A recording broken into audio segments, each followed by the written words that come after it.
This is a trap bar stagger stance deadlift. You're going to set up with your feet bilaterally in the hex bar, and then you're going to have a slight staggered stance. Now we're going to be loading primarily that back foot. I'm lining up that front foot heel kind of with midfoot of the back foot. So it's not a huge stagger stance here, but this is going to allow us to orient a shift into that back pelvis. So through the motion, I'm going to be thinking, push this right knee forward, and that's going to shift me back into that back leg. So in this case, the left foot.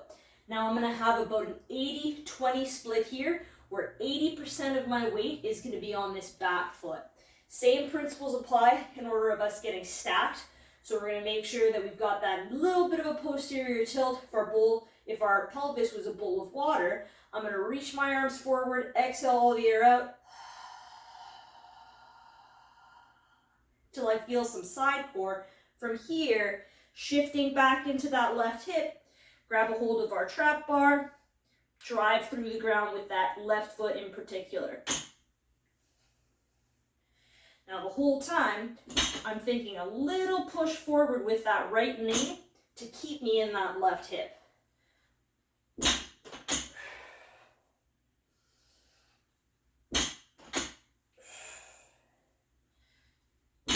You'll do the prescribed number of reps on one side and then switch over to the other side. Now notice that my hips or my feet are still hip width apart. We don't want to be super narrow or excessively wide unless you're specifically prescribed to do so. So we want to make sure that we stay stacked the whole time through this movement.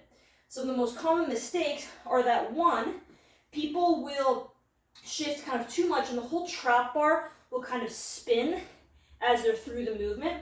So we still want to stay square, but we're shifting into the hip. If you're doing it right, you should feel a stretch and loading in that back hip there.